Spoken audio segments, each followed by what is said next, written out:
기도불금 축제가 되었으면 좋겠다. 전에도 늘 말씀을 드렸고 기도불금이 하나의 우리 성도교회의 축제로 자리를 잡았으면 좋겠다 싶습니다.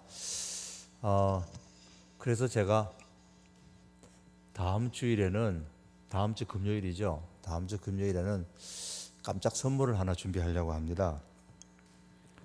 큰 선물은 아니고 조그만 선물인데 그냥 제가 마음을 담아서 선물을 다 드리면 좋겠지만 다는 못 드리고 추첨을 해서 한 10분만 드릴 겁니다. 근데 추첨해서 10분을 드리는데 추첨 방법은 안 가르쳐 드릴 거예요. 어떻게 추첨을 해서 드릴까 제가 생각은 해두었습니다. 생각을 해뒀는데 다음 주에 기도회 마치고 추첨을 할 겁니다. 그 선물이 마음이 아니고 그저 목사의 마음이 그렇구나, 우리 축제로 하자, 그런 마음이니까 그런 마음으로 함께 동참했으면 좋겠습니다. 오늘 말씀은 온유한 자는 복이 있나니 그들이 땅을 기업으로 받을 것이며 그랬습니다. 어디서 들은 이야기인데요, 어느 어머니께서 자기 자녀들을 가르칠 때는 절대로 양보하라는 말을 가르치지 말라고 했다고 합니다. 요즘 같은 세상에 양보해라, 온유해라, 그렇게 해가지고 내 자식이 어떻게 이 세상을 살 수 있겠느냐는 것이죠. 아마도 이 어머니는 온유라는 것을 약해 보이는 것의 대명사로 생각하고 있는 듯 합니다.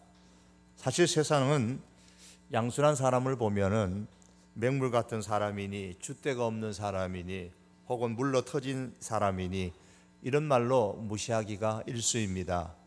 또한 사람이 좀 부드러우면 용기가 없는 사람이라고 생각하고 아무것도 할 수 없는 무능한 사람으로 몰아붙이는 그런 경우가 허다합니다.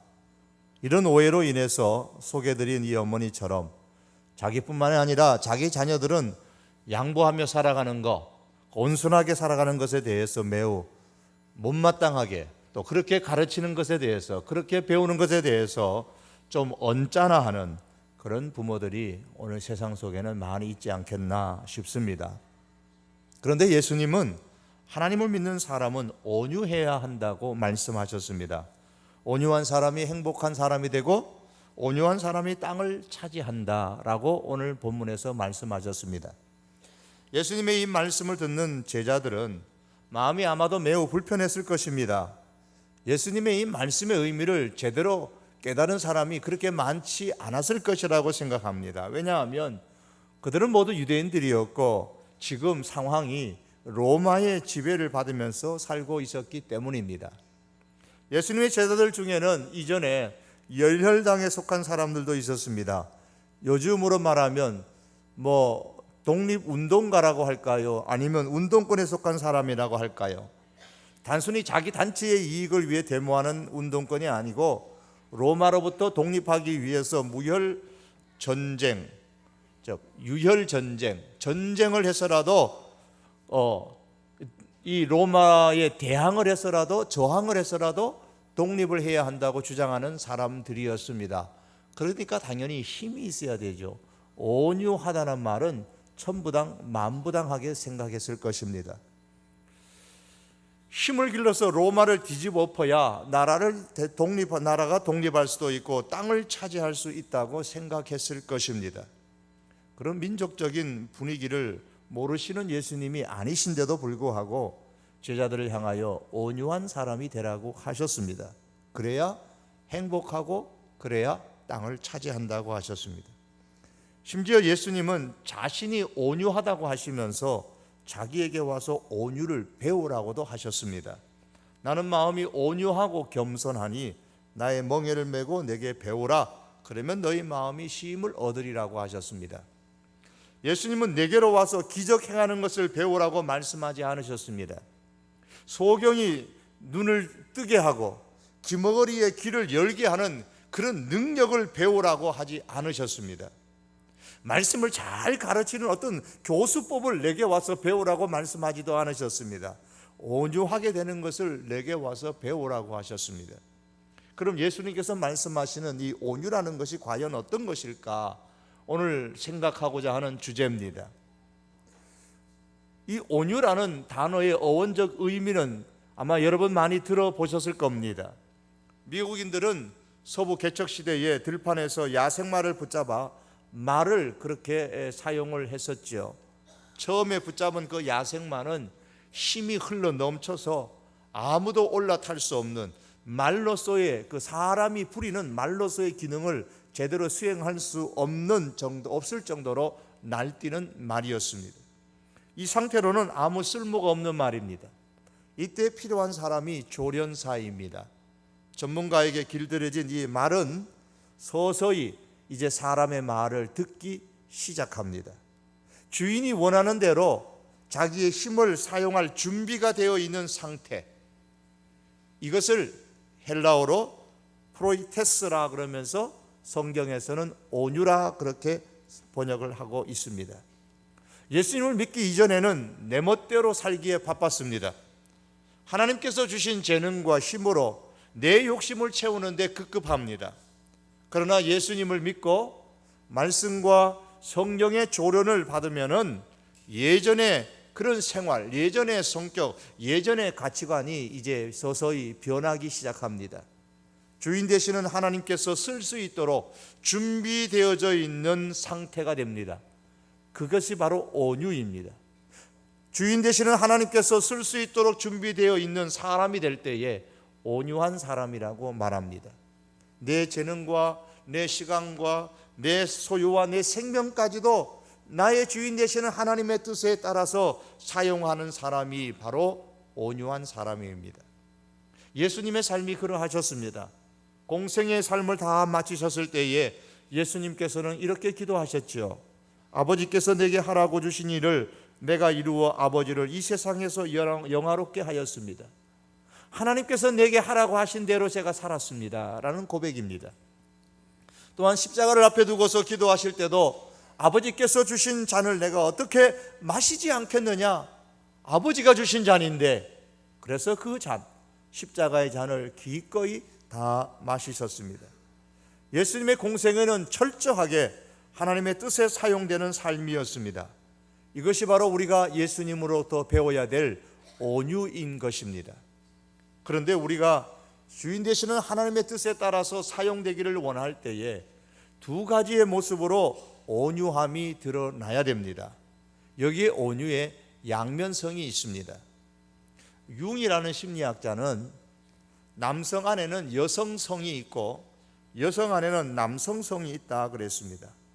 즉 사람 안에는 부드러움도 있고 강함이 함께 존재한다는 말입니다. 다윗은 부드러운 시인이요 음악가이면서 동시에 강한 전사였습니다. 사울을 위로하기 위해서 감미로운 수금을 타던 손이 전쟁에 나가면은 적들이 가장 무서워하는 장수였습니다. 온유라는 것은 단순히 부드러움이 아닙니다. 부드러우면서도 강한 것이 온유입니다. 요한계시록 5장 5절에서 6절의 말씀을 보시면 이런 말씀이 나옵니다.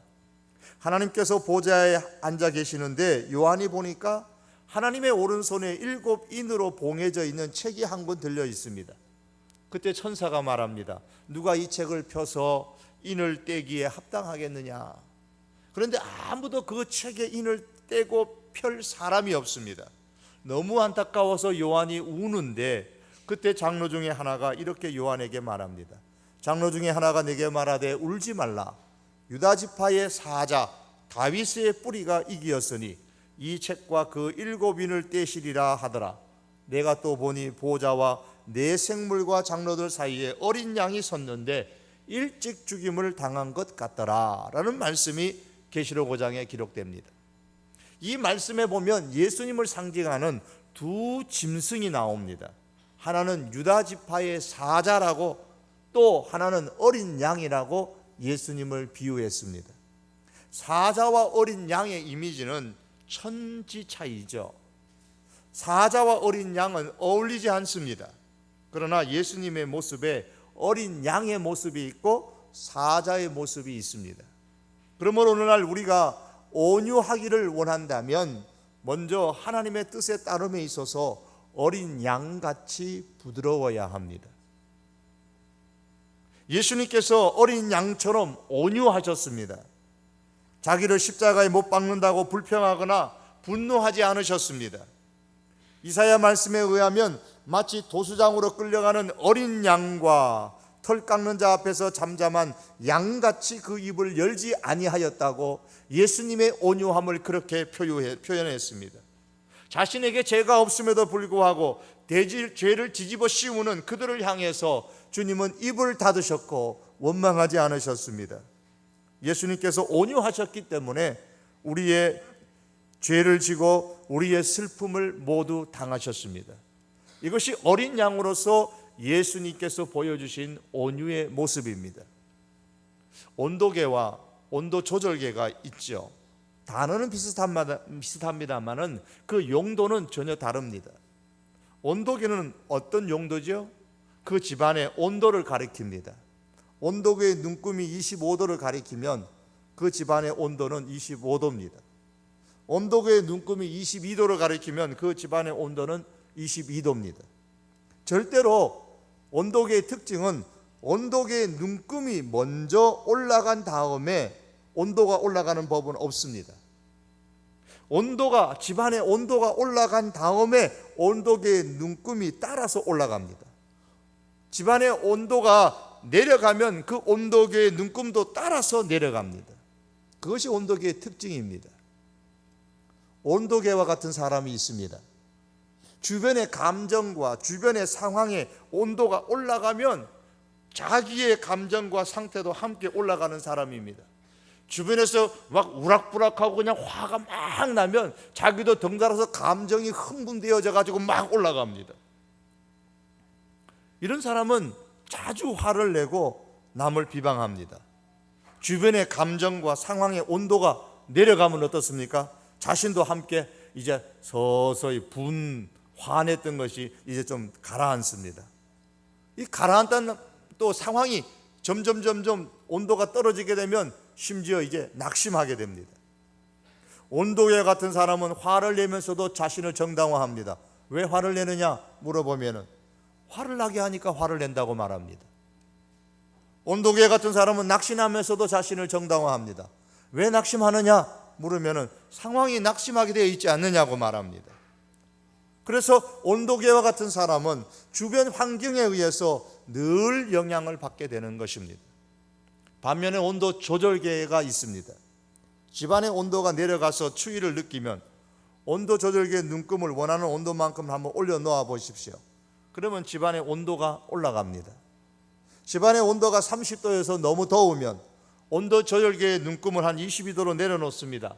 그러면 집안의 온도가 22도로 내려갑니다. 자동 온도 조절계면은 우리가 조절하지 않아도 적정 온도에 두면은 그 적정 온도에 늘 유지가 되겠죠. 온도 조절계의 특징은 뭡니까? 그 눈금에 따라서 집안의 온도가 오르기도 하고 내리기도 합니다. 온도 조절계에 그 눈금이 먼저 움직이고 그 다음에 집안의 온도가 움직이는 겁니다. 온도 조절계와 같은 사람이 있습니다. 주변의 감정과 주변의 상황의 온도가 올라가면 어떻습니까? 내려야죠. 그러니까 오히려 자기 자신은 차분하게 이렇게 가라앉힙니다. 주변에서 화를 내고 감정이 막 올라갑니다. 덩달아 올라가는 게 아니라 주변이 올라가니까 감정의 온도가 올라가니까 자기가 먼저 온도를 쭉 내립니다. 조절해가지고. 그러면 화를 내는 사람의 감정을 누그러뜨리게 만들죠. 부드럽고 관용으로 반응을 나타냅니다. 주변의 상황의 온도가 내려가서 너무 낙담과 염려의 분위기가 이렇게 조성되면 이래서는 안 되겠다 싶으니까 자기가 먼저 위로하고 소망의 분위기로 조절해서 이렇게 변화를 올려줍니다. 그러면 주변의 온도도 이렇게 쭉 올라갑니다. 온도 조절계와 같은 사람은 오히려 환경에 의해서 영향을 받는 것이 아니라 환경에 영향을 주는 사람입니다. 온유한 사람은 바로 온도계와 같은 사람이 아니고 온도 조절계와 같은 사람입니다. 사람과 상황을 품어주고 받아주고 관용하면서 자기 주변의 환경에 좋은 영향을 주는 사람이 바로 온유한 사람의 특징입니다. 복음서에 나타난 예수님의 리더십 18계명이라는 책에 보면 이런 이야기가 나옵니다. 가난한 집안에서 태어난 한 친구가 있었는데 너무 가난해서 집안에 생필품이 거의 없습니다. 그런데 이 가난한 친구가 책을 참 좋아했는데 당시에는 책을 볼 수 있는 것이 가까운 자기 집 옆에 그 약국에 가면 잡지들이 많이 비치되어 있어서 종종 약국에 가서 한쪽에 앉아서 그 잡지 책들을 읽었습니다. 뭐 우주에 관한 책들 뭐 이런 책들을 읽는데 어느 날을 그 책을 읽고 오는 것만으로 만족이 안 되어서 책을 갖고 싶었습니다. 그래서 그 약국에 있는 책을 옷 속에 감추어 가지고 왔습니다. 며칠 후에 그럼 또 그곳에 가서 슬그머니 또 잡지 2권을 가지고 나왔습니다. 얼마 되지 않아서 그런 절도 습관을 가지게 되었고 결국에는 그 약사에게 걸리게 됐습니다. 그런 두려움 가운데 어떻게 될지 전혀 알지 못했습니다. 그 약사가 경찰을 부를 것인지 아니면 자기 부모를 부를 것인지 이 친구는 두려움에 떨었습니다. 그런데 약사는 그 소년에게 자기 것이 아닌 것을 갖는 것이 무엇을 의미하는지 조용히 가르쳐 주었습니다. 그리고 소녀의 어깨에 손을 얹고만 했습니다. 다음에는 제발 이러지 말아라. 후에 그 친구는 이렇게 말했습니다. 나는 다시는 그런 짓을 하지 않았다네. 그리고 나는 결코 그 사람을 잊지 못한다네. 그런 법적으로 나를 다룰 수도 있었지만 도리어 나에게 친절과 관용을 보여주었다네.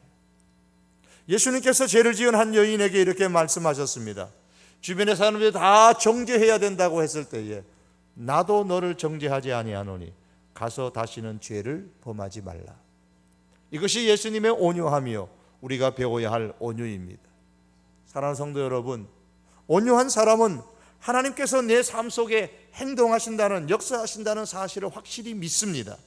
그러기에 상처를 품을 수 있고 또한 상처를 용서할 수 있고 악을 선으로 갚을 수가 있습니다. 온유한 사람은 하나님의 뜻이라면 때로는 상처를 받아도 때로는 오해를 받아도 때로는 불이익을 당해도 언제든지 자기의 고집이나 자기의 주장이나 자기의 것을 내려놓습니다. 우리는 그 예로 우리는 이 지면에 가장 온유하였다고 하는 모세의 광야의 삶을 통해서 우리는 잘 알 수가 있습니다. 하나님의 뜻에 길들여진 사람이기 때문입니다. 우리의 인생에 이렇게 온유한 사람이 될 수 있기를 바랍니다. 예수님의 어린 양과 같은 모습입니다. 또한 우리가 온유하기를 원한다면 죄에 대항할 때는 사자같이 우리가 맹렬하고 당당해야 됩니다. 세상에서 살아갈 때에 하나님의 사람으로서 우리는 당당하게 살아가는 것이 사자 같은 온유함의 모습입니다. 예수님은 어린 양 같으셨지만 동시에 예수님은 사자의 모습으로 표현했습니다. 우리는 사자를 이끌어서 동물의 왕이라고 하잖아요. 잠언서 30장 30절 말씀해 보시면 사자를 이끌어서 짐승 중에 가장 강하여서 아무 짐승 앞에서도 물러가지 아니하는 사자라고 했습니다. 동물 중에 가장 강한 짐승이 사자입니다. 어떤 동물 앞에서도 물러나지 않습니다. 사자 같으신 예수님은 바리새인과 서기관과 장로들을 조금도 두려워하지 않으셨습니다. 그들 앞에서, 그들의 권세 앞에서, 그들의 힘 앞에서 뒤로 물러나지 않으셨습니다. 오히려 그들을 심하게 책망하셨습니다. 외식하는 자들아, 그렇게 책망하셨습니다. 주님은 빌라도 총독 앞에서도 당당하셨습니다. 예수님은 십자가를 지시기 전 6월절에 성전에 올라가셔서 성전을 깨끗하게 하셨고 성전 안에서 장사하는 사람들을 내어 쫓으시고 돈 바꾸는 그런 상들과 비둘기 파는 사람들을 의자를 들러 엎으시면서 그들을 쫓아내셨습니다. 예수님께서 거룩한 분노를 그들에게 나타내 보이셨습니다. 왜냐하면 그들은 하나님의 성전을 강도의 소굴로 만들고 있었기 때문이었습니다. 이러한 모습은 바로 사자와 같은 모습으로 행하셨던 예수님의 행동입니다. 이것이 또한 온유의 또 한 모습인 거예요.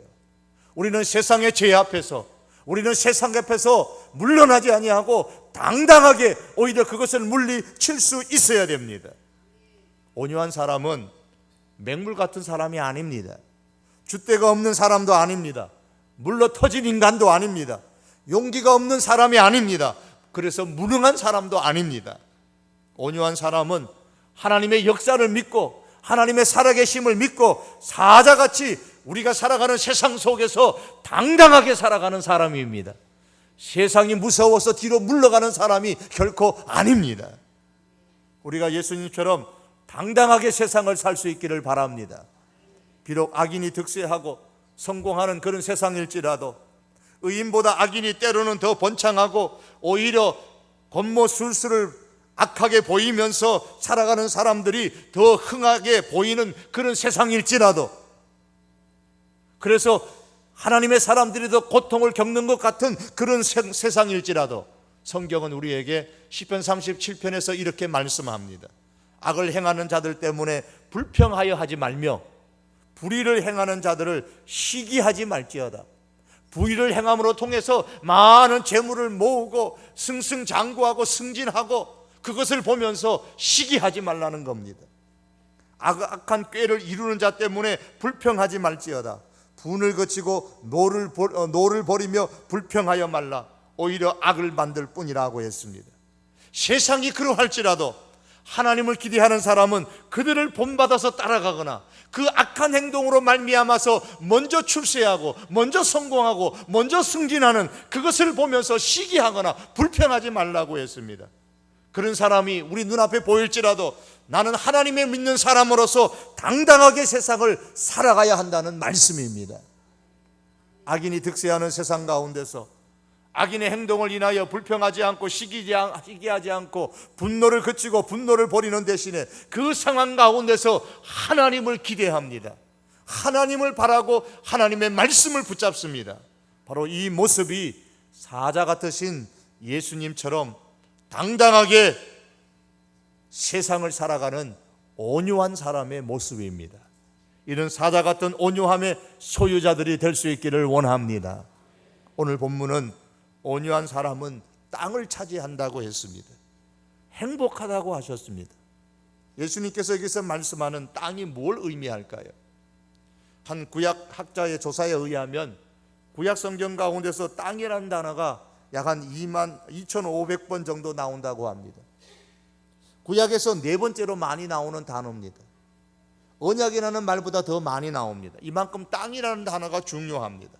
그런데 구약 성경에서 많이 나오는 이 땅이라는 단어는 하나님께서 약속하신 땅입니다.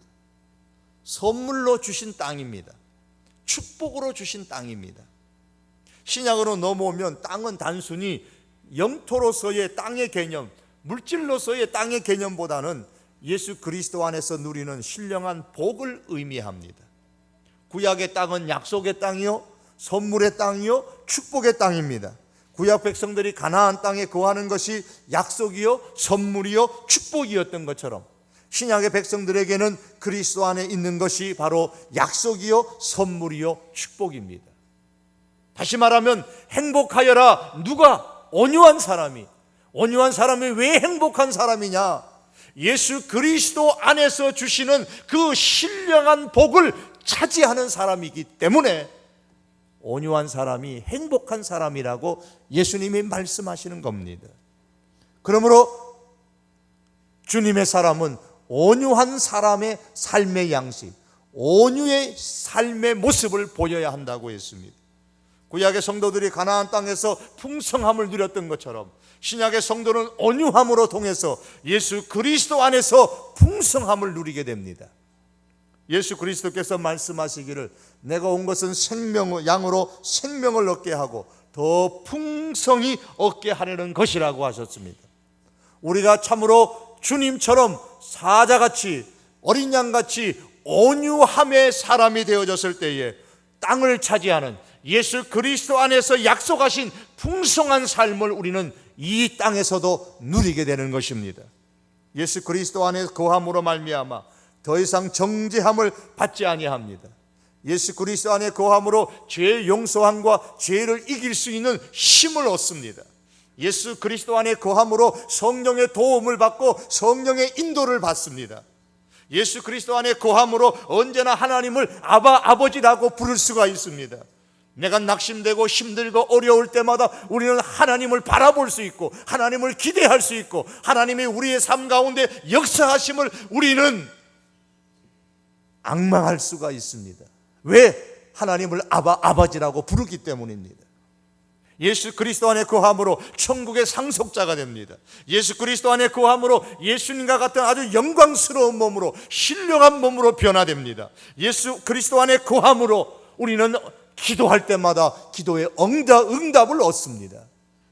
여러분, 이런 것들이 얼마나 엄청난 축복인 줄 아십니까? 이 하나하나의 이 문장에 나오는 기도의 응답, 영광스러운 몸, 천국의 상속자, 아버지 성령의 도움과 인도, 죄 용서와 죄를 이기는 힘, 이러한 주제 하나하나만 우리가 성경을 통해서 찾아보고 묵상한다면 정말 이게 얼마나 엄청난 축복인가를 우리는 깨닫게 됩니다. 예수 그리스도 안에서 받는 이러한 풍성한 복을 생각하면서 사도 바울은 한마디로 찬송하리로다 그랬습니다. 주님 안에 있음으로써 누리는 이 복들로 인하여서 너무 감격해서 바울은 찬송한다 그렇게 고백했습니다. 그러므로 사랑하는 성도 여러분, 우리가 온유하십시다. 때로는 어린 양처럼 부드럽고 관용하십시다. 때로는 사자처럼 세상에서 하나님을 기대하며 당당하게 살아가십시다. 하나님이 우리의 편이십니다. 그래서 땅을 차지하는 하나님의 사람이 되십시다. 예수 그리스도 안에서 우리에게 약속하시고 선물로 주시고 축복하시는 이 모든 것을 온유함으로 통해서 받아 누리는 하나님의 백성들이 될 수 있기를 원합니다. 여러분, 이런 온유함은 사람의 본성이 아닙니다. 사람의 본성이 아니기 때문에 내 힘으로 이룰 수가 없습니다. 온유는 성령의 열매입니다. 그러므로 날마다 우리가 이 온유함을 주여 내게 허락하옵소서.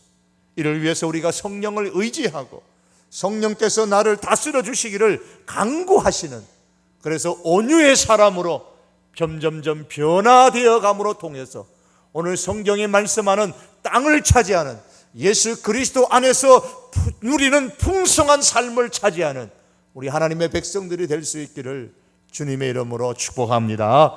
우리 함께 기도하시겠습니다. 이 시간에 우리가 기도하시기 전에 성령님 인정합니다.